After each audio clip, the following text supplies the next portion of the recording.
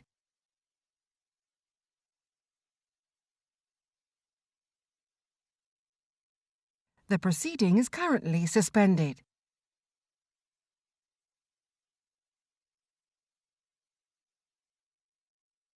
The proceeding is currently suspended.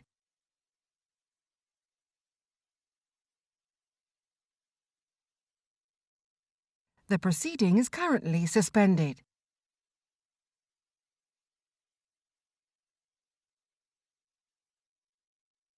The proceeding is currently suspended.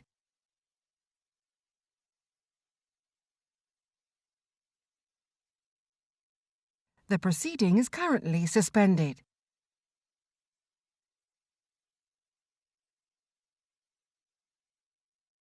And welcome back to our resumed meeting. And the next question is from Nigel Mills.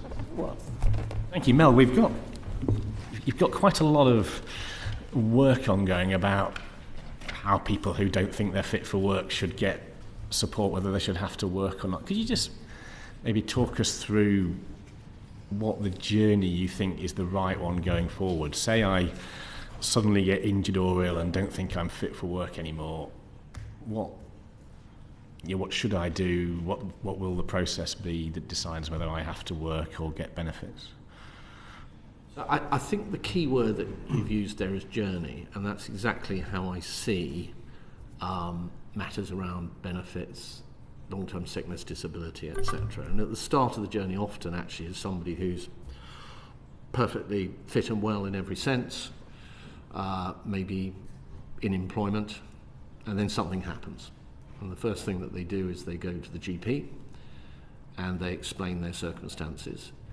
And the GP may, at that point, sign that person off work with a fit note. That's a very early stage of what can then be, to get back to the word journey, a journey into a situation where somebody is on long-term sickness and disability benefits, of which there are about 2.5 million people, and there is no conditionality involved with that, and people are on benefits, and that's where they are. Part of my personal mission and belief is that we should, in that journey, we'll talk about various other stages of it in a minute, is to try and intervene as early as possible and as helpfully as possible to try and secure people being close to the labour market, not falling out of the labour market and progressing along that journey. So on fit notes, what that means is we've had a call for evidence around how we might reform the fit note. So we have about 10 million of those a year. And in 94% of occasions, when somebody presents themselves to their GP, a box is ticked that says that they're not capable of any work whatsoever under any circumstances. That's broadly the gist of it. Only in 6% of cases is there anything else that's decided. And part of that, I think, is because of the sheer pressures of time on our GPs, who do a fantastic job, but they've got a lot to do. And part of it is because there's a lack of a joined-up moment there where we can bring together healthcare support that person may need alongside work coach support that's about helping them stay in employment, or if they're close to the labour market, helping them into employment. And when it comes to situations, for example, of mental health conditions, one of the things that we know, and I strongly believe, is that work can often be part of helping people through those difficult times. The kind of structure and social interactions and purpose that work brings. So, going back to our GP, what I am setting up now, and it's being rolled out in the autumn across a third of England, is something called Work Well. So I want a situation where the GP is able to say to that person, look, go to Work Well, they will help you. And we can look at the healthcare support alongside the work coach support at that point and maximise the chances. Now, you use the example of somebody's hurt their hand, okay? Now, it could be, if I slightly change your example, to somebody's fallen over and has a very painful and bruised hip, okay? They've had some accident. Under the Work Well system, what might happen there is that the work coach says, yes, it's really difficult, you're not going to be as mobile as you have been for a while, but that doesn't mean, given the job that you do, that you couldn't continue to work, maybe from home. Maybe we can have a conversation with your employer and talk about how your working arrangements might not need to climb that flight of stairs that you're currently climbing. And at the same time, the physio and the healthcare support is brought in alongside it. And that way we stop that journey at that point in a very helpful intervention. Then a bit further down that journey, I think we're into situations where before you move on, whose choice is it if I go into that process? So if I go to my doctor and say I'm suffering from a mental health condition, does the GP not be able to sign me off unfit for work, or do they decide actually no, you're not really in a state to go for this work well thing? Whose choice is it? So these are questions that there are many questions like that which we are working on the basis that we will have 15 pilots of Workwell. So we're learning from what happens over the autumn with them, and that will be across 15 ICB areas, about a third of England. And within, I think it's 3, it might be 4, but within at least 3 of those, we will have the Fit Note reform being piloted at the same time. But it is a voluntary arrangement, so this isn't a case of you've got to go and see these people. It's an option which hopefully most people will see the benefit of. I think it's at least 2. Is it at least 2? I'm sorry, at least 2. I mean, isn't this in part... So one of the things that looks a bit strange to me is, at this point, I may be on full sick pay from my employer. There's no cost to the taxpayer of this. Is it not a job for employers to send me an occupational health assessor, which many employers do if you're off sick for a period? Yes. Yet we're talking about abolishing the work capability assessment, which is at the point I try and claim out of work benefits. So it looks like we're kind of not doing the assessment at the point I try and claim something and end up trying to do some kind of interaction much earlier when I'm not actually a burden on the state. I mean, isn't that a slightly counterintuitive position to get to? Okay, so you're absolutely right. It's important we have good occupational health within businesses, and the evidence is that in larger companies, something over half, I've got the figure of 63% in my mind, I may or may not be right on that, have that kind of provision to some degree. Amongst SMEs, it's much, much lower. So there were 2 consultations carried out around occupational health. One was through the Treasury, and that was looking at what kind of fiscal tax incentives might there be to drive more of that. And ours, we had our own consultation, which Peter might be able to refer to a little bit more in a moment. So I do absolutely recognise that prevention is better than cure further on down the line, and for that reason we have looked exactly at that first stage of the journey. But did you want to say something more? Yeah, I was going to give an example of this, because there's some of this already happening in joint work we're doing with the Department of Health and with NHS trusts. I was visiting something called Employment Advisors in Talking Therapies in South London a few weeks ago.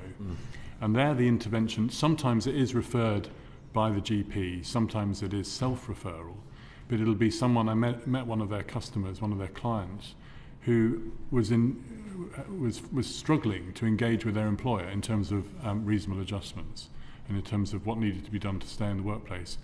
The employment advisor, through EA and Talking Therapies, became an advocate for her in terms of then engaging with the employer, getting the support with that employer, actually ended up with the customer moving to a different role within the company, but also having the confidence to be able to say what they need and what they ask for. That resulted in that person staying in employment for much longer without ever falling out of the employment and out of the benefit system. And indeed, I'm not sure I actually ever needed any clinical support through the NHS either, but it was engaging in that moment where someone is first sort of approaching their GP to do something to intervene to stop someone falling out of work in the first place. And these are the sorts of initiatives that Workwell will cover and provide an umbrella for, and enable us to try different things in different places and learn lessons from that. No, I accept that. That sounds like a great service to have. I'm just trying to get my head around what the logic is of saying when at the point somebody starts trying to claim benefits, we don't want an assessment because we don't think it helps, but we're going to try and do something at the point somebody first starts to feel they might not be fit for work, which, even though we're not spending any money on them, it seems like a slightly sort of like strange place to try and intervene at that point. I think the thing is that once someone gets into the benefit system, you sort of miss quite a lot of opportunity to do something earlier, to intervene earlier before maybe the medical condition or the functional issue has become more entrenched. And often the fact of going to work and staying in work and being able to stay with that routine is good for mental health as well. So what we felt is that often, and this is true a lot of the times, DWP comes in too far down the stream, and you want to get upstream of the problem before it becomes a bigger issue.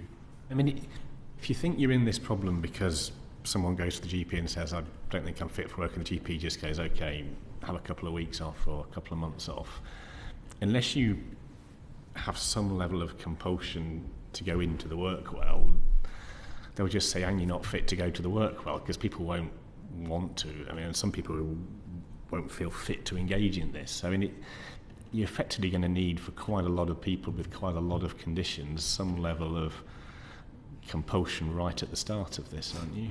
Well, this is what we're going to be trying out in at least 2 of the work well areas as part of this trial in terms of how we do fit notes. And it could be that we need to work out how it would operate in practice. It could be that after someone's been signed off sick for maybe 4 weeks, they would then go, instead of going back to the GP for the new fit note, they would go to this specialist group, and that specialist group would have a range. Crucially, it would have more time with the client, but crucially also it would have a range of specialist expertise and access to the support umbrella through WorkWell. What consequence are you thinking if I refuse? Then presumably you're not going to bar employers from paying sick pay at their own costs, so the consequence would be I wouldn't get statutory sick pay, or I wouldn't get universal credit calculated based on sick pay rather than my normal earnings. I mean, what would be the stick, you think, if I just said, no, I don't fancy that, thanks? I think at the moment we're not in the stick, we're in the carrot. We're trying to work out what would work and see whether you could do this by way of persuasion and make the case that this is added value in terms of outcomes. I think if you then decided that there was a strong case for it, then it raises further questions of the type that you're describing, but we're not there at the moment. Not there yet, okay. And then, I mean, do we still think that scrapping the work capability assessment is the right idea? I mean, it kind of feels like we were feeling cuddly a year ago, and that was one, and now we've decided we've got too many people who are being signed off unfit for work, and we need to get these numbers down and be a bit tougher with the system. I mean, don't you need an assessment at the point at which I try and claim benefits to work out whether I really need them or not? Well, there are two, obviously the white paper. That's a policy question for Mel rather than... Yeah, it's a policy question for the Secretary of State. I mean, the one thing I would say is all the evidence is that there are quite a number of people, I think it's a fifth of people in the ESA support group or in limited capability for work-related activity who say they would like to work. And we want to be able to provide access to different types of support to enable them to move towards work, because we think for many people that is the best thing for them. Sorry, and just to add to the 20% statistic, which I think is telling, that in LCWRA about 1 in 5 want to work with appropriate support, a sizable proportion give us the reason why they're not to try work is the fear of the loss of the benefit, and the WCA abolition ultimately, and the using PIP as the gateway, will ultimately iron out that particular issue, and I think that really is fundamental, and that's not something that's changed over the period that we've been considering and rolling out that policy. The problem, I suppose, is that a lot of people out there think that the way you're taking away the fear of the loss of benefit is by people not having it in the first place, because there just won't be any enhanced benefit. Unless I've got PIP, I'll get all the conditionality and the standard level of benefit, and that'll be it. Or are you thinking you'll end up with a lot of people who don't currently get PIP getting reassessed and having PIP when you do this? I mean, I think there's 600,000 people who were found unfit for work who never got PIP. I mean, what do you think they're going to do?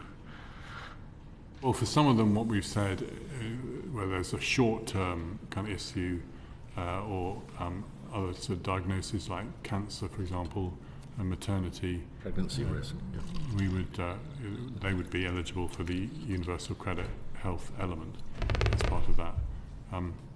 But more broadly, we need to work through what support those people would need to help them move back towards the labour market.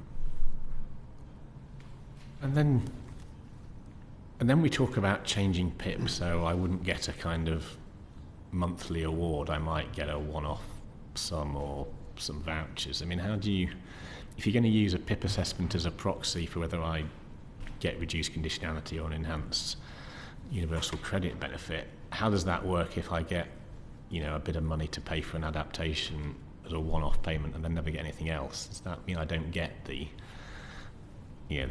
enhanced universal credit at that point?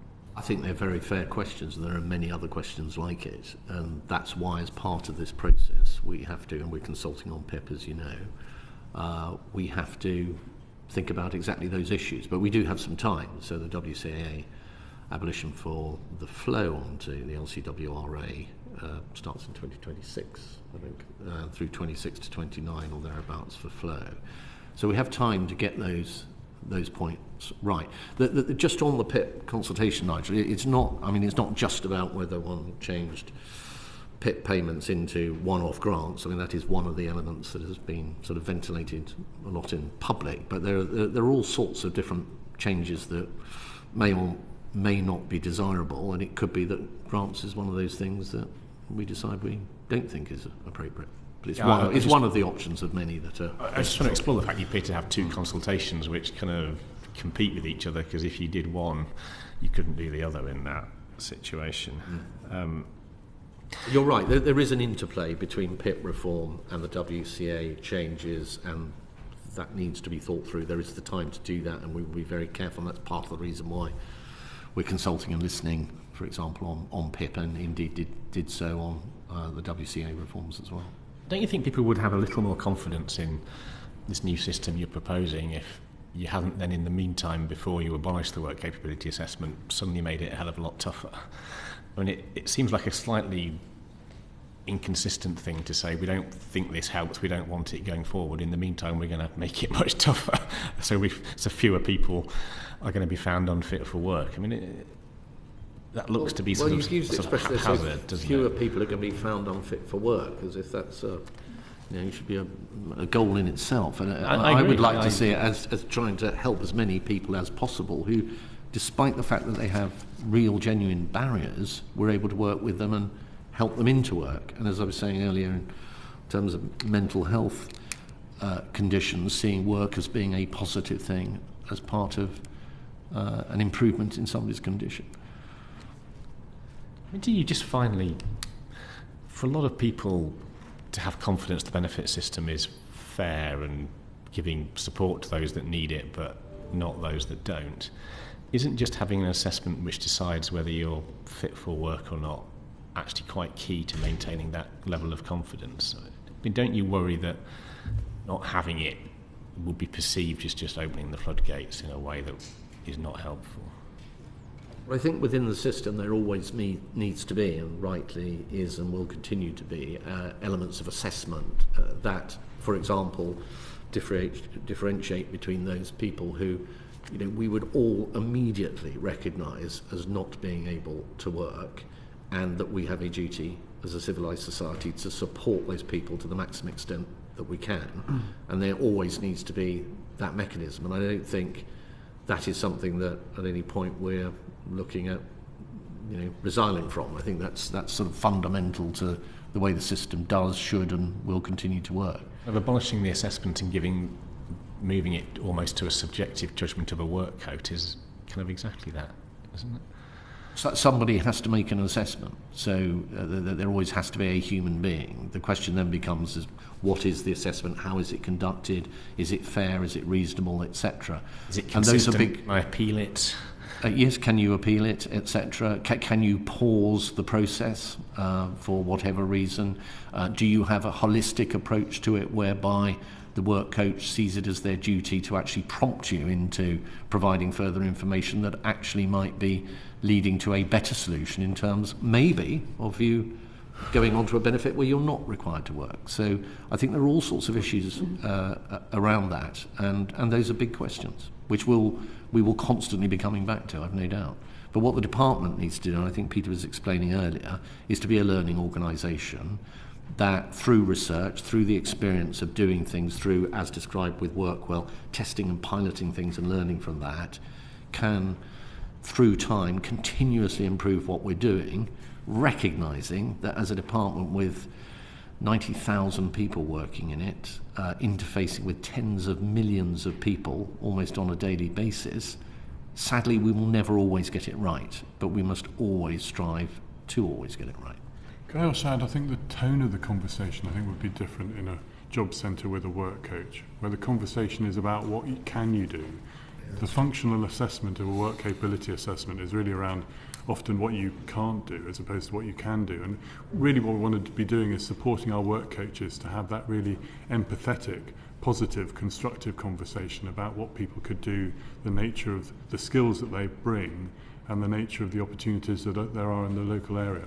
Also engaging with employers to take disability confidence seriously so that they adapt the roles that they've got to enable people with health conditions to access those roles. Thank you. So on the, you're replacing the work capability assessment with the PIP assessment as the gateway to benefits. Does that apply to contributory employment and support allowance as well as universal credit? Is that the intention? Yes, I think it would be. I need to double check that. Thank you. Celine Saxby. Thank you. Good morning. How is the government tackling the root causes of mental health problems, which are one of the main reasons we're seeing a rise in economic inactivity? Well, I've already, so thank you for your question, Celine. I've already set out some of that in the kind of fit note reforms, the call for evidence, work well, trying to intervene early and provide support. There are other measures in the Back to Work plan, which the Chancellor announced funding for £2.5 billion, which include the expansion of things like universal support, and that's a place, train and support measure that sees people into work but then be supported for up to 12 months to stay in work. And in many cases where mental health is a factor, I think that's extremely important. We do invest a huge amount in mental health support. I think the last year, I think the figure is about £16 billion, £1 billion of which was to mental health for children. So there's a lot of money going in there. In terms of mental health treatment where it interfaces with ourselves, I would say talking therapies in the NHS is very important. So the Chancellor announced funding for 400,000 more of those at one of the recent fiscal events, and that is one of the resources that we can draw on in the context of things like Work Well and so on. So I think all of those things in the mental health space are really important, but I do come back to this primary thing that I keep saying, which is that I think work wherever work can be present, particularly for those with mental health conditions, it can be a very, very powerful and positive thing. And I've met people who have gone through that process, and I know that work works in that way and is really important to them. I must agree entirely. But when I talk about the root causes, certainly in my own constituency, I'm aware that it is particularly the younger generation that are just not going to work. Do you think there is more that could be done to actually prepare youngsters for work during their time at school, so that actually it becomes that they do have the skills? Because obviously for so many of the youngsters that spent 2 years at home in their bedrooms, that's not been the world's best preparation for the world of work. And I am just concerned that we are seeing a cohort of youngsters whose life opportunities are sort of being held back because of their pandemic experiences. So you're absolutely right. 16 to 24-year-olds have seen a very marked increase in mental health conditions, which is very worrying, not least because they are young people with their futures ahead of them. You're right to identify COVID and lockdown and the breaking of the social interactions that at that particular stage of one's life are particularly important as a factor. I think social media and telephone technology, iPhones, is a big, big part of what's going on. And the reason I say that is there is a correlation, if you look at some of the evidence here, and Jonathan Haidt in particular has been very powerful on this, between a correlation between the advent of these technologies, their accessibility and what they can do and the way they do it, and mental health issues. For example, the iPhone arrived in 2007. It had a front-facing camera by 2010. We had Instagram, we had liking things, we had, how many people like what I'm putting in on so on. And what went from an era of sort of lowish grade email communication across the internet has become something that's in your pocket there all the time. And I think for young girls, what that has meant is that it has propagated this idea of an idealized life that one can have, and everybody's beautiful and everything is friendly and lovely and wonderful, but actually the real world isn't like that, but it's in your pocket all the time, kind of telling you it's that when you're looking at your TikToks and your Instagrams and so on. And for boys, the evidence is that it's done things around drawing them into things like gaming and sadly pornography and things like that is a more prevalent factor. And I do think probably as a society we haven't explored and fully opened up exactly what this technology means for young people's mental health, because I think the impacts are actually very profound and probably an area where there needs to be more research. And you have detailed some of the provision of employment support that is being expanded, but how confident are you that everyone can access it? I'm particularly concerned, obviously I'm a very rural MP, and many of the services are not always available in a rural environment, and some of the smaller providers of that mental health support really struggle to interact with the DWP and unfortunately the bureaucracy surrounded with a large department. Do you have any sort of thoughts as to what more can be done to make sure that actually everybody can access the support that they need, and that the support that's there to give is actually reaching the people that need it? So some of this, I think, are questions for the health department, but we do work very closely with them. We have a joint working group, for example, that's delivering work well and looking at FitNote reform. And I've sort of run through some of the heavy level of investment that we're putting in, particularly into mental health. But Peter, I think if you want to say anything further I think it's a really progress in that area, it's a challenge. It's a really, really good point about how do we, and it's a challenge for leaders across government, how do we make sure that we join up in a way that means that the customer or the citizen gets the wider set of support that they need. I think it's particularly true of the young as they move from education into employment. And how do we join up with the Department for Education and in terms of schools curricula around that? Employability skills, something we do a lot of work, reaching into local schools from job centres. But what more can we do along those lines? How can we talk about positive aspects of the world of work alongside that? And then absolutely, as the Secretary of State has said, how do we make sure that we join up all the different agencies and types of support in terms of mental health, both low-level mental health support and when it gets to crisis point, so that we're all signposting people in the right direction, supporting people on a journey that hopefully takes them into the world of work, into employment, and into a positive life going forward. Thank you. And you mentioned, Secretary of State, that with the Work Well programme, which you've obviously already detailed, the link with the Department for Health. However, I think you're aware that back home in Devon, our own Integrated Care Board is in special measures, which has meant that Devon has been excluded from the Work Well pilot. So I think, in an area where we've potentially got gaps in our health provision in this area, to coincide with a growth in this, aren't we exactly the people that should be trialling the Work Well programme, perhaps more so than where the mental health provision and health provision is already better? Well, let's, you and I have a very strong vested interest in Devon. Let's keep an eye on that and see where these current pilots go and what we may or may not be. I mean, obviously I have to recuse myself from any decisions as to where these particular pilots land for obvious reasons.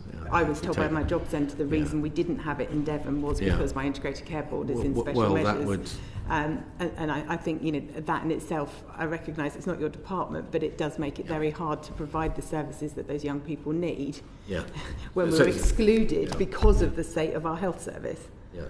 I mean, look, one of the elements of any decision to award a Work Well project to a particular area would be capacity to deliver. So that obviously is impaired where we have our ICB in that situation. But let's hope the things improve. I was going to say, I do hope there's an opportunity to find some other solutions for places in the same situation. I only know my own constituency, but I can't believe I'm the only part of the country impacted in this way. The crucial thing for us is making it work in the 15 areas that we select and demonstrating the case, demonstrating the value so that we can get investment to roll it out to all 42 care boards in the foreseeable future. Thank you. Thank you, Chair. Thank you very much. Just have to bear in mind we are a bit now up against the clock. Debbie Abrahams is next. Thank you, and good morning, Secretary of State, Permanent Secretary. I want to, first of all, make a comment in relation to your opening statement around the economy, and it doesn't require any response. The facts are that the employment rate is still below pre-pandemic levels. Prices, for example, food are 15% higher than they were in the last few days. So I just wanted to the last few years, I just want to make that point. My questions follow on from Selene's. I think we can agree that, again, based on the data, that economic inactivity due to long-term sickness has increased, particularly the case for over 50s, but it's the case for all age groups. What I want to really drill down to is, again, what Selene was asking about the root causes of that, and to try and understand the basis, the evidence for the Prime Minister's speech on the fact that there was a sick note culture. What is the evidence that the Prime Minister, and I think you were in the front row of that of the audience of that speech, Secretary of State. So what is the evidence that you are using to make the statement that there is a sick note culture? I think the evidence is that we have 10 million sick notes, that in 94 the way the system works is that on average there's a 7-minute appointment between the person and the GP, that in 94% of occasions the box is ticked that no work is possible under any circumstances. And it's evidence that has led us to a big investment in a big intervention around work well. So in a sense we put our money behind where we think the evidence lies. And I think it really is a case of trying to intervene to provide additional support, get the healthcare element in early, to get the work coach input alongside that, and therefore to be as helpful as possible in ensuring people don't then move further down that health journey into ultimately the discussions we're having around the WCN. I'm conscious of my warning from the chairman, but that really is your solution to what you are describing as the evidence base. I held an event which was trying to examine the evidence around if there is a sick note culture. Camilla Hawthorne, Chair of the Royal College of GPs, attended that, and she was at a loss to understand why a statement like this had been made, a speech had been made like this. And some of the really offensive language in the speech, that there's a support of the welfare state, but it's for those who genuinely need it.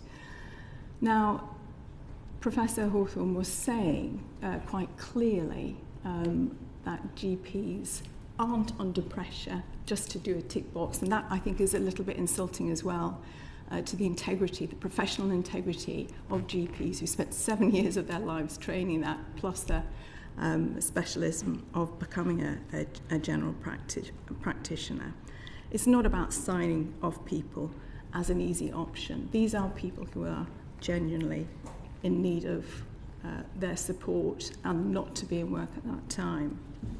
Professor Sir Michael Marmot, also at the event, a long-standing, internationally reputable epidemiologist, has described over several years, but going back to 2017, about our declining life expectancy and our declining healthy life expectancy, how long we will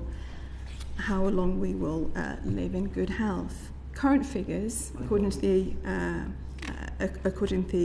ONS, I don't know if you're aware of your own constituency figures around healthy life expectancy, but across England, 63 and 64 is an average. In my constituency in Oldham, 57 and 58, that's for men and women. In your constituency, Secretary of State, it's 67 and 68, so 10-year difference.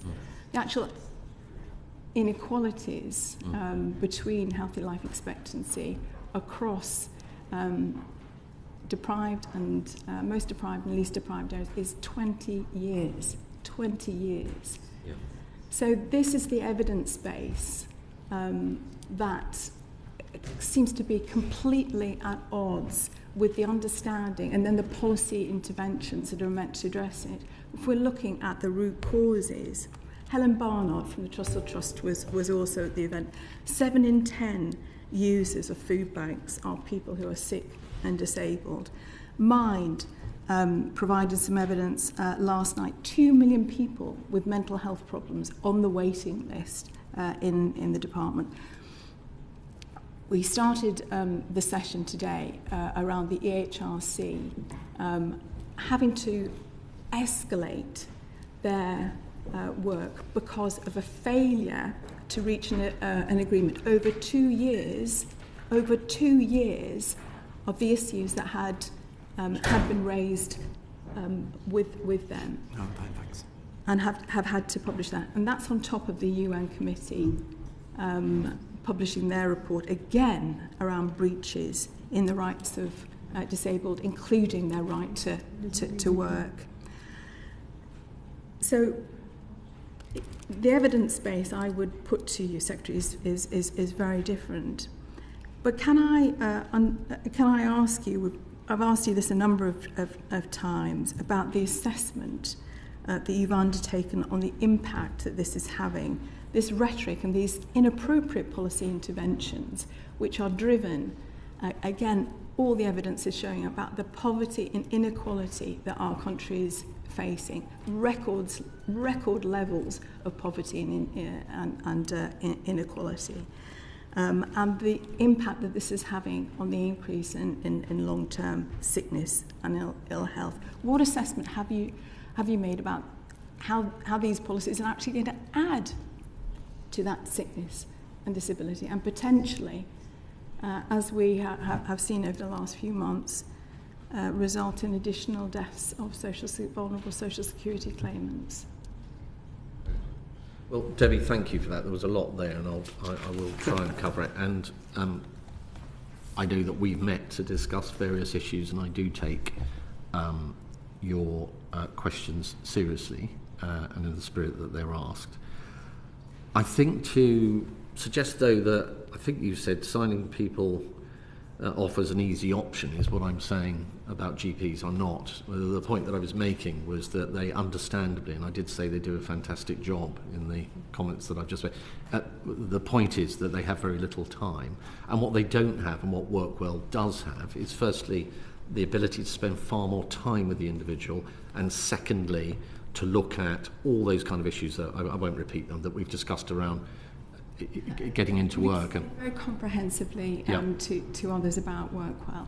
My point is that in spite of what the Prime Minister said about valuing social security, we've seen 14 billion cut out of working age support for people on low incomes or who are unable to. That has resulted in an increase in poverty, destitution, and the resulting inequality. It has increased the issues around healthy life expectancy. So I've given contrast between your constituency and my constituency in a more deprived area.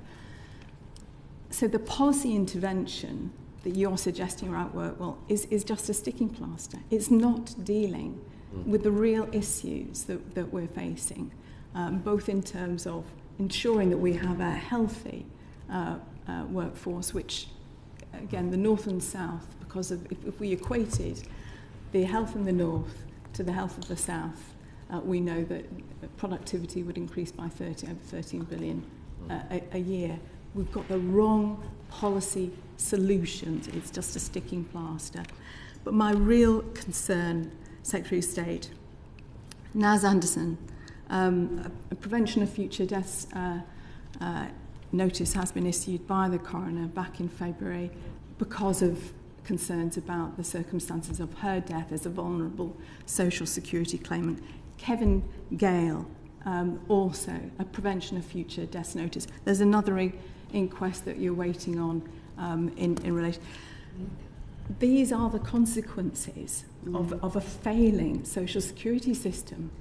And this isn't personal, this is about, we've got to get the policy interventions right, and they're not. They're absolutely not. So again, can you give me some assurance that you are going to be a learning organisation? I don't see any evidence, Peter, I'm sorry. I really don't see any evidence. I've just given you 3 examples of when the coroner has said the DWP still hasn't got it. I think that's the eighth that we've had in the last 8-9 years.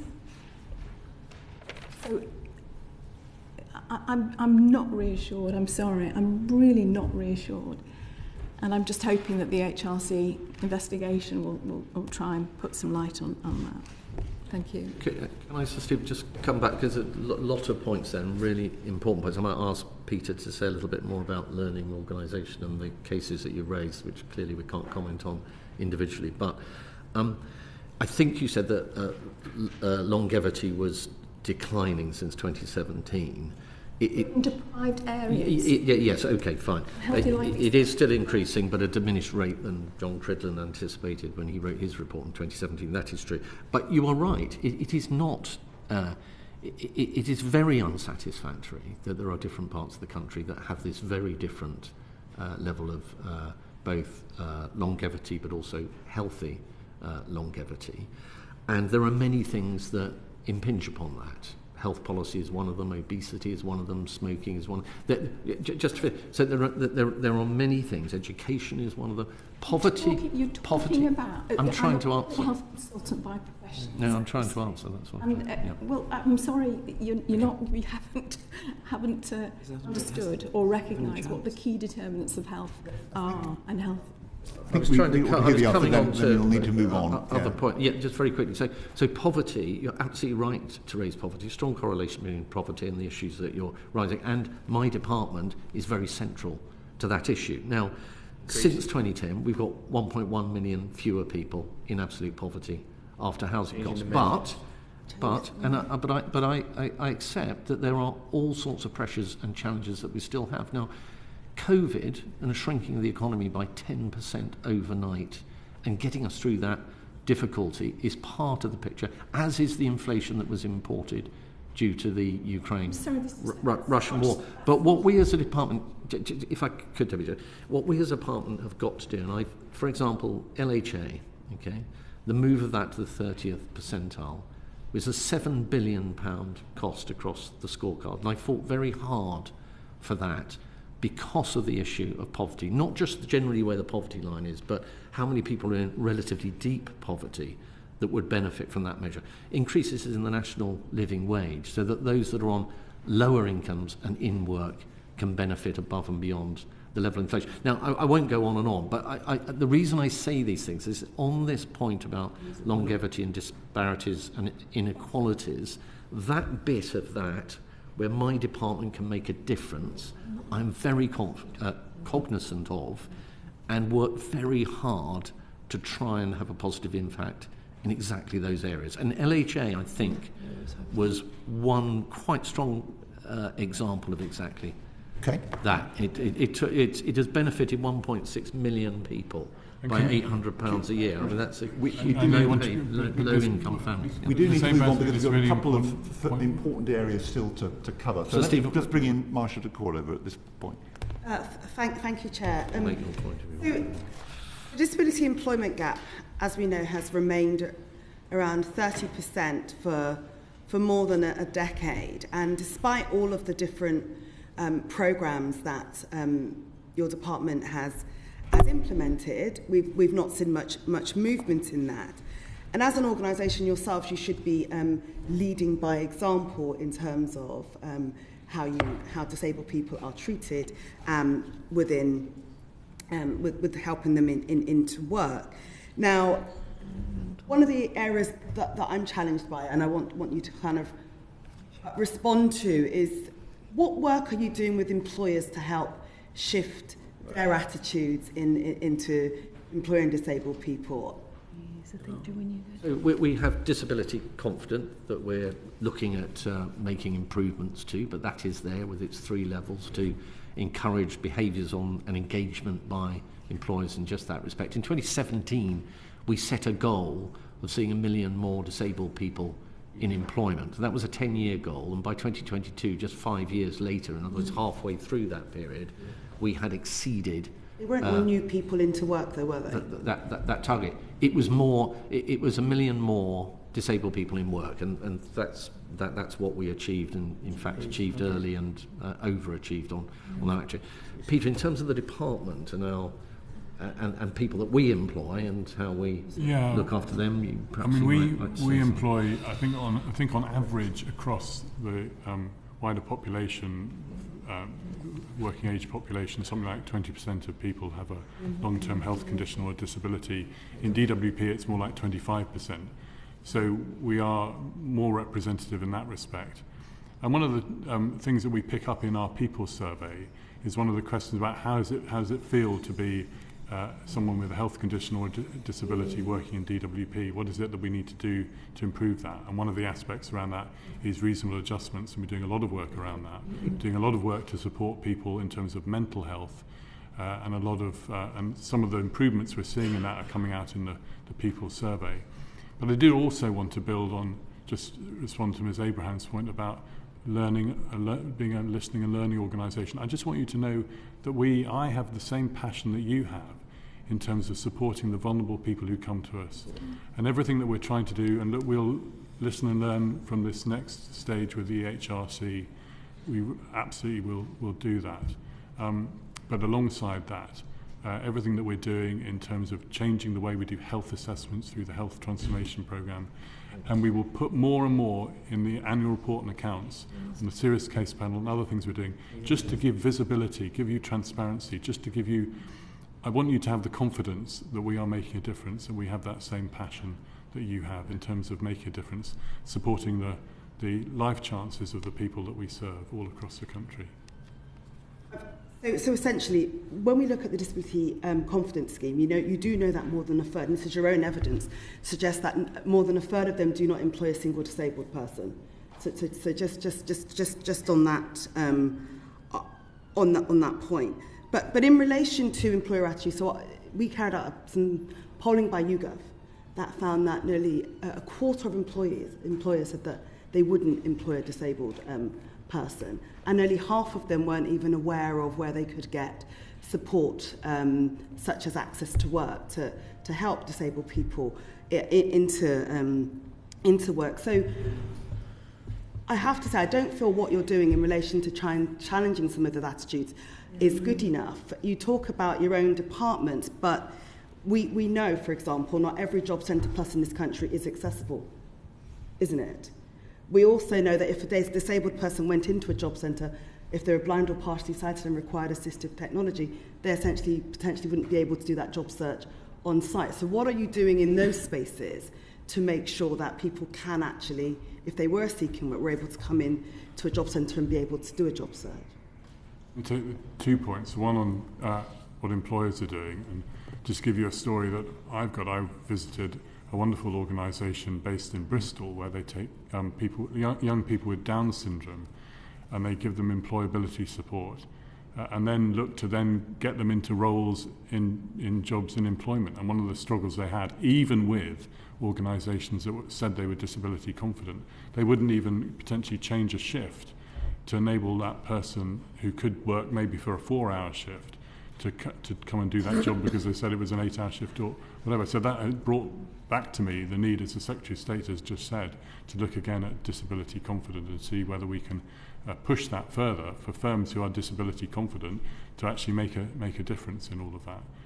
In terms then of access to assisted technology and other things that we're doing, we've been learning that there's been a recent case where we've realised we need to do more around a range of different types of assisted technology, have a team of people who are working that through. In terms of the service modernisation that we're doing, we are committed to doing all the things that you describe, and technology does help us to provide support to people who need additional help in terms of access to sign languaging, access to different languages, access to different types of physical assistance, and access to job centre buildings and such like. Programme of work underway. Very happy to report back on how we do on that. Would you commit then to ensuring that every job centre plus will have the adequate assistive technology to support, say, somebody living with sight loss? Well, why don't I come back to you in terms of where we are on that, because I'd love to let you know about progress we've already made, as well as what we might want, what we're trying to do going forward. So maybe I can come back to you on that. And also on the disability confidence scheme, you said you're doing more work in that. I mean, one of the challenges with it is it lacks accountability and clear performance measures. So in terms of the work you're doing on that, are you seeking to maybe make that scheme a bit more independent, but also have a bit more teeth so that, you know, no employer can be part of that scheme if they are not employing disabled people? We certainly, I think it's fair, I'll come to you, Peter, in a second. I think it's certainly fair that we are to say that we are looking at it in terms of making it more exacting. I think this idea that you should just apply for it, go on to the first level of it, and that's the end of the story. As far as you're concerned, you've ticked the box. That's what it's currently doing, though, isn't it? Well, in some cases, and look, there are many, and I've visited organisations, fine organisations doing incredible things. So I don't think we should suggest that, you know, this whole scheme is not without considerable merit, because I think it is. But we are looking at it because we do want to make improvements. Yeah, I mean, there's probably not a lot more I can say in terms of the next stage, but watch this space, I think. Thank you very much indeed. David Linden. Thank you very much, Chair. Secretary of State, can I start by asking, does the Parliamentary and Health Service Ombudsman retain the confidence of the Government? Yes, we have we see the benefits and the role of the Ombudsman as being very important. Excellent. When did you last meet the PHSO? So I think the department will have regularly meets the Ombudsman. But yeah, I met him the week before he retired. I meet him. He's now retired. But I've been meeting him probably every 6 months since I've started in this role. Okay, and we've got a new interim Ombudsman. Have you met her? Not since she's become interim, but I've met her as Chief Executive. Excellent. And Secretary of State, can I confirm that you've not met the Ombudsman at all? No, and there's been an ongoing... That's great. When are you next due to meet with the Ombudsman? I believe that the Pensions Minister might be due to be meeting. I'd have to come back to you on that. Do you know when the Pensions Minister's meeting the Ombudsman? I don't know his diary, no. Okay. Almost 3 years ago, in July 2021, the Ombudsman issued a communiqué that ruled that there had been maladministration on the part of the DWP when it came to communicating the increase to the women's state pension age. You aren't refuting the conclusion of maladministration, are you, Secretary of State? I'm looking, as I have committed to Parliament to do, actively at the report and all the points that are made in that report without undue delay, and to come to conclusions on the report in the round as you would expect me to. In July 2021, the Ombudsman made that ruling of maladministration, and you're still making your mind up as to whether there's been maladministration for 3 years? So 2001 I wasn't Secretary of State, but that's not necessarily... But you're the partner. But, well look, I think the point is, David, I know where you're pushing on this. The reality is that there is a comprehensive report that's taken 5 years to produce that surfaces a lot of very deep and complex issues and matters. And my role is to do justice for everybody who has a view on this matter, and there are many different views on this matter, by looking very closely into all elements of that report and coming to a conclusive and comprehensive view on the report in its entirety. And so that is what I'm engaged to be doing. Given that actively I first asked you the question about whether or not the Ombudsman retains the confidence of the government, I mean, as a principle, do you accept that fundamentally... Yeah, I mean, look, nobody... I don't think you will have heard me. Sorry, Secretary State, you have been in a select committee before, and particularly in a chair, you understand that when we're tight for time. So do you accept that fundamentally it is the Ombudsman's job and not yours to adjudicate on the issue of maladministration?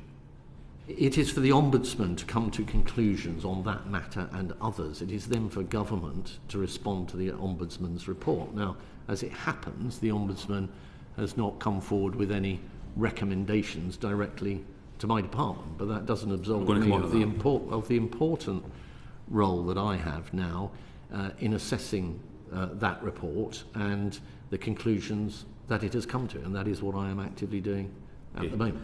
The Ombudsman shared its provisional report with your department in November before publishing the final version of the report in March. What did your department communicate to the Ombudsman in the period between November and March? You might be better on that. We were given the opportunity to comment on the report, comment on all the different aspects of the report, part of an ongoing engagement that we've been having with the Ombudsman over the last 5 years. And what were those comments? So we looked at different aspects of it. We looked at the question of maladministration and the question of maladministration in the context of, as you know, the Ombudsman has found maladministration for the fact that we might have written letters to the women affected in August 2005, or might have started that process. And in the end, we started that process in December 2007. So there was a 28-month period there, which the Ombudsman concluded was maladministration. So we were commenting on that and whether in practice we would have been able to write those letters in 2005 at a period where there was, it's quite difficult to put yourself back in the shoes of where we were 19 years ago, but back then there was pensions legislation going through to raise the retirement age to 66, if I recall rightly. So the question of whether that was the right time. So there was a debate about whether the timing of letters was right. There was a question about the question of injustice. As the Ombudsman says, there was no direct financial loss that he was able to find. So what does that mean in terms of injustice? How do you understand that? There was a question about how people respond to letters when we write to them, and looking at the example of the 6 people who the Ombudsman looked at and the proportion of those who had received a letter but had whether they'd remembered that they'd received a letter and whether they'd done anything about it in that respect. So quite a lot of comments going back and forward then, yeah? Sorry, you asked... So quite a lot of comments. There was then the question of remedy and whether there was a financial remedy was the right remedy to offer, and then the question of how you would calculate a remedy, given that quite a lot of people were fully aware of the fact that that the state pension age was rising. So how would you determine who you would provide a remedy towards and what that should be? There's a question about how you would manage a remedy system, the trade-off between, on the one hand, a remedy that is a sort of blanket amount of money to everyone, and one where you have to assess everyone's individual case and the practicability of it. So, yes, I suppose your summary of there were quite a lot of comments is probably quite a good one. Was that done by way of meeting, or was that done in writing? Well, as I say, I met the Ombudsman regularly. We tended not to talk about this particular topic, but wider issues. Because in terms of the feedback to the provisional report, was that done in writing, the department's feedback? Yeah. Can you provide the committee with copies of that correspondence, please? I don't know whether I can. I'll have to check. I don't know what... I'd be grateful if you could check that. That's great. When the Ombudsman appeared before our committee, they essentially said that they had taken the almost unprecedented step of laying the report before Parliament. because, in essence, they couldn't trust the government would comply. What do you think that says about the confidence that the Ombudsman has in your department? I think in the same hearing he talked about the very constructive relationship he has with the department, and it was very nice to call out the constructive relationship he has with me as well. And indeed, the interim Ombudsman, when she was Chief Exec, appeared on the media and said as much as well. And I take confidence in the fact I think we do have a very good relationship with the Ombudsman. I mean, I guess the nature of where, you know, the scale of the I mean, he obviously hasn't made findings, he's passed this to Parliament, but the scale of this is, and the sort of implications of it are such that he's made a judgment this is something that Parliament should take a view on rather than passing it directly to the department. And so one example would be that, you know, this is a cross-party select committee, is a committee we've called for the government to bring forward a wider compensation scheme before Parliament rises for the summer recess. Will you do that, Secretary of State, before summer recess? Will that happen? What I will do is thoroughly and actively go through the Ombudsman's report and come to conclusions in a timely manner. What I don't think I should be doing is entering into some kind of situation where I'm being that is being determined by some arbitrary deadline, rather than having the time to do justice to what is a complicated matter. When we wrote to you last week, we made clear that there was evidence that supported a two-tier approach to compensation. What's your view on that, Secretary of State?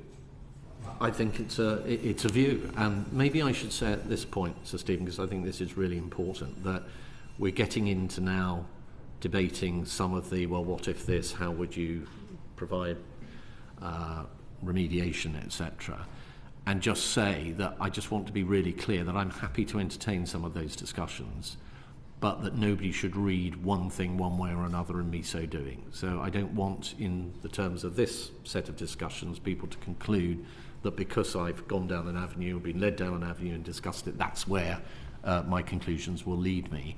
I have an open mind.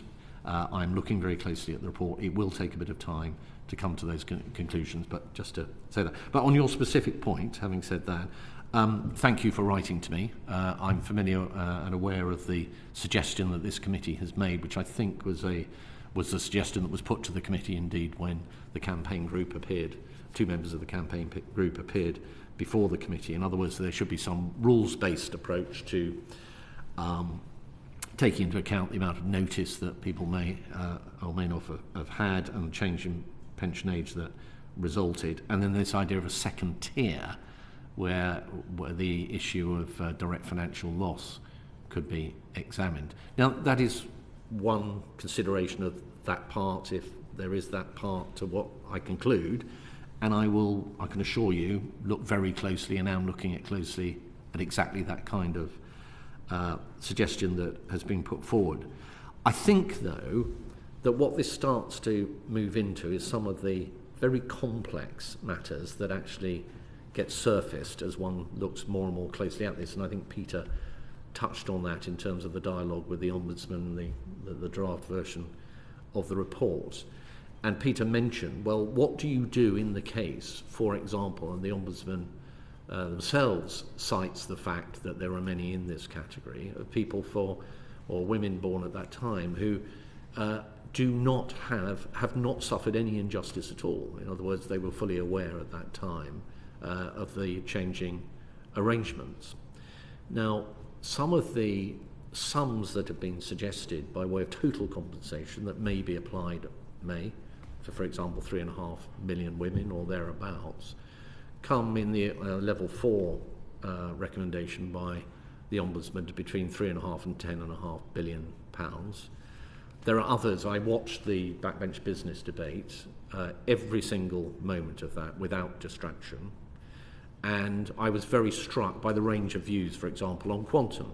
So you had one contributor who was at pains to talk about the fiscal implications, the opportunity cost of making compensation payments. A pound that is spent somewhere is not available to benefit someone somewhere else, through to contributors who were saying that the Ombudsman's report should be accepted in its entirety, so a level 4 payment as described between £1,000 and £2,900, through to one of the co-chairs of the APPG, who rejects parts of the report and says, in fact, that we should be looking at level 6, which is a much higher level of compensation, through to 3 speakers at least, who conjured a figure of about 50 billion, i.e. being 5 times the upper end of the scale that is being suggested or implicit within the recommendation within the Ombudsman's report. And I think the reason why I go through this, and I think it's important to have this conversation, is that there are big issues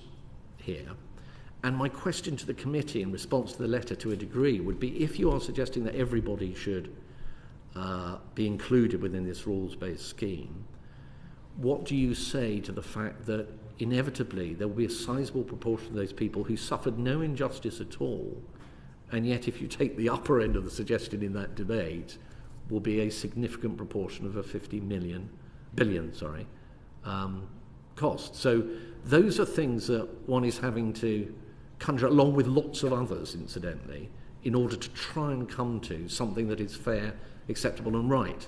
And it is quite a challenge. And to your point about, as I would interpret it, getting on with this, I understand that, and that the earliest possible opportunity, practical opportunity, of appearing at the dispatch box before Parliament when the report was published, I took that opportunity and I presented myself to Parliament, and I took an hour and a half worth of questions because I recognised it's an important And talking specific time, because we are very much up against time, Secretary of State. Sorry, the 2 things that I would say they are one, it strikes me that you kind of caution us to say, well, you don't want to get into hypotheticals, but a fairly lengthy session earlier on, we're talking about the hypotheticals of abolishing national insurance, so that seems to work for the department sometimes. And secondly, if you've got the time to sit in your office and watch a debate unfold, a backbench business debate on a Thursday, I might suggest that time might be better used on your part to go through this report and get the... Okay, can I just on that point? If I can, because I want to be respectful to colleagues, Secretary of State. May I, Chair, just very quickly respond to that? I didn't actually watch it in my office in working time. I watched it quite late at night after a long, hard day, because I thought I owed it to those people that are concerned about this to do exactly that. And had I not watched the debate, and had you asked me the question, did you bother to watch the debate, and I said, no, I didn't have time, I was working in my office, you would now be challenging me for not watching the debate. So I think there needs to be some equity in the way in which you approach that, David. Interesting. Okay. If this process has been stressful for 1950s women, and it arguably has, I represent many of them, it would be fair to say that the issues of pension changes for 1950s women and how it was communicated has been a headache for the government. It has taken up bandwidth. It's taken perhaps you watching the debate back in the evening in your own time. Can I ask the Permanent Secretary, what lessons has the department learned from this whole affair? I think the thing which, it goes back to a lot of the conversation we were having earlier about how we engage with customers. I think, how do we make it easier for our customers to understand changes that are being made?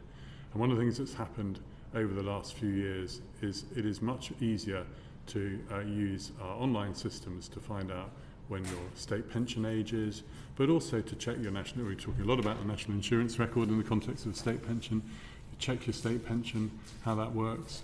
We've now introduced much more recently an ability to go online and see where you stand in terms of your ability to make voluntary national insurance contributions and to do that online, and just to give people the confidence of how do they understand the nature of what their income will be in retirement and what they need to do to support that. And then we haven't talked about the pension dashboard programme, but I know you're taking evidence next month with my colleagues on that, from MAPS as well, on that as well. These are all things that we're doing to try and make it easier for millions of people to know where they stand in terms of their income in retirement, and to make provision for that when they can in their working age. Okay. Just last 2 questions, Chair. Over 270,000 WASPy women have already sadly passed away during this whole process. Almost certainly more will have died during the time that we've been sat here this morning. Just as the Principal Secretary said, do you understand that time is not on the side of these women?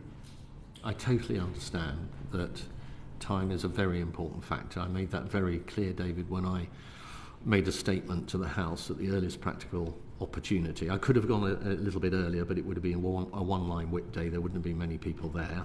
And in some circumstances, ministers see that as a distinct advantage. I didn't. I wanted to appear before the House when people were there and could ask their questions.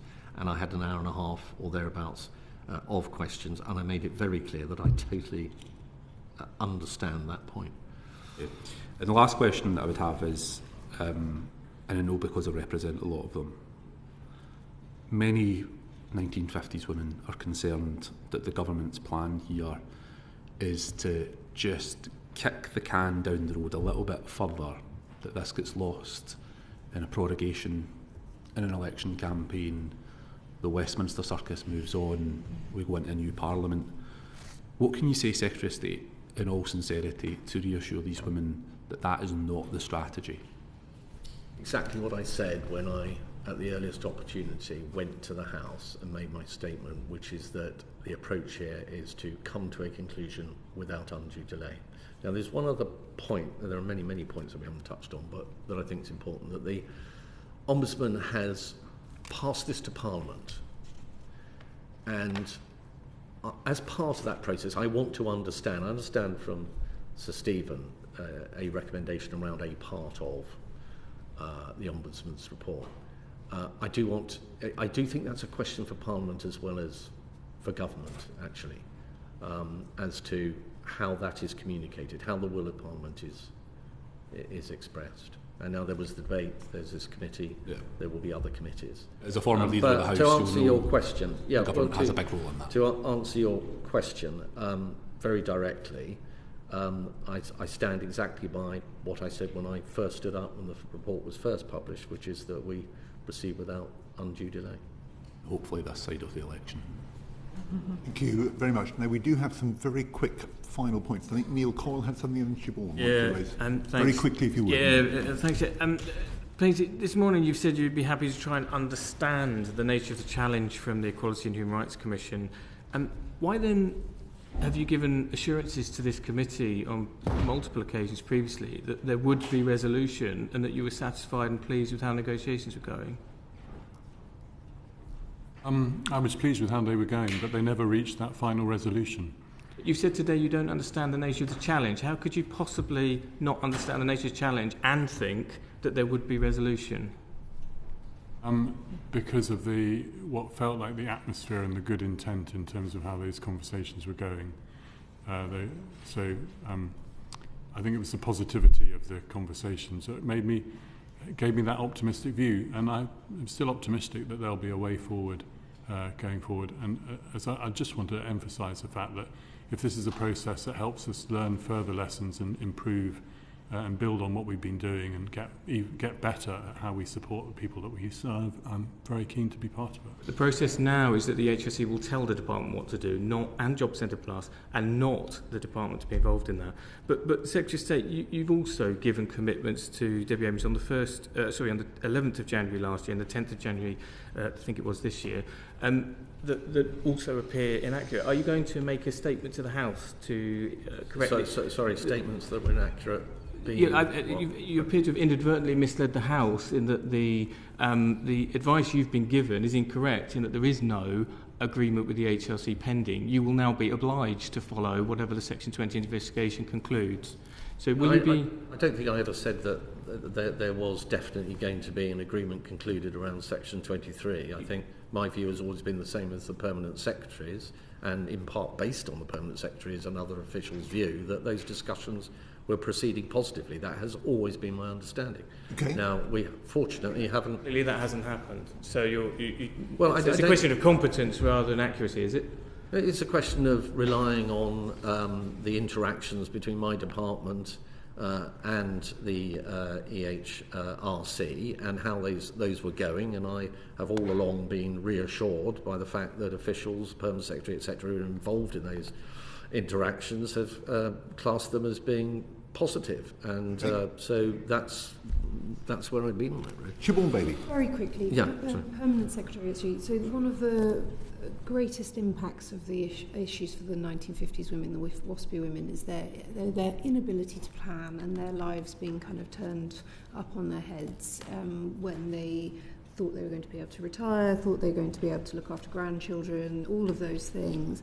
And I think I've made this case repeatedly on behalf of Stroud Waspy women, and I said it in Parliament as well. The kindest thing that government can do is to allow these women to plan and publish a timeline to even if it's a long shot date, to being able to be told what is happening. And I mean, a lot of women who are not satisfied what the Ombudsman is recommending in terms of compensation, so I recognise all the complexities, but coming up with a timeline and finding a way of sticking to it, I think is the best thing that you can possibly do as a department, regardless of what happens with elections and things. Timeline to responding. To respond and to give an announcement and a decision on the compensation, because it allows them to plan and get on with their lives. So. I understand where you're coming from, Ms. Bailey. I mean, I think it's very much in the context of the Secretary of State's earlier remarks. Okay, a couple more final points. The state pension underpayments exercise underway, the latest update on that says you paid about 48%, I think, of the 1.2 billion that had been underpaid. Do you still think you'll complete that exercise by the end of this year? Yes. We've done about, I think we had to work our way through about 870,000 records.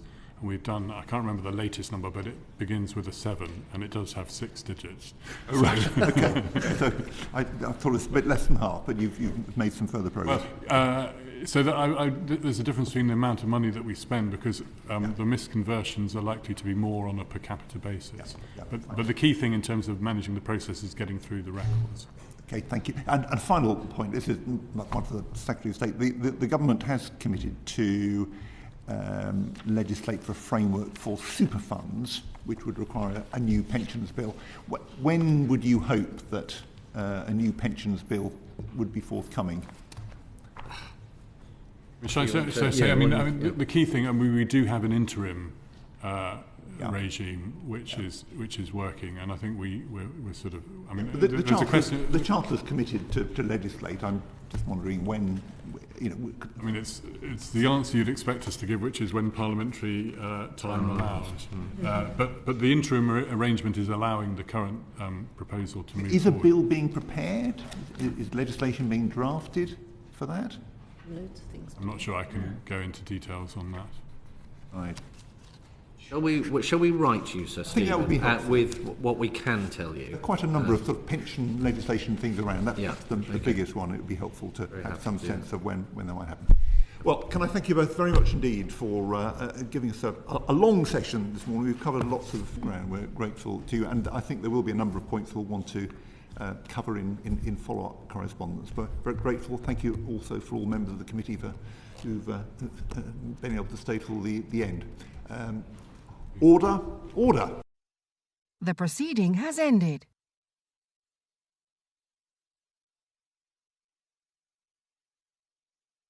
The proceeding has ended.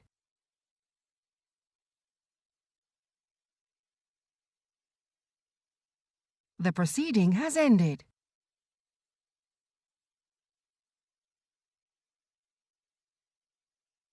The proceeding has ended.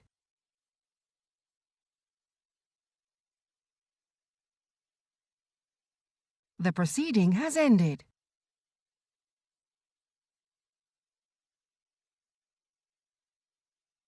The proceeding has ended.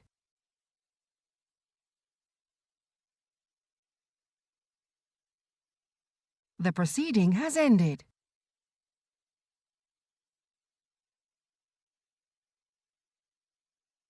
The proceeding has ended.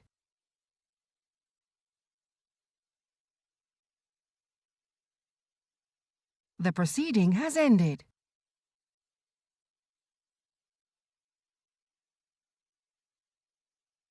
The proceeding has ended.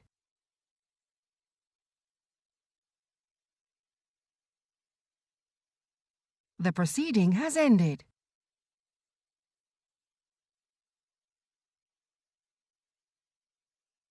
The proceeding has ended.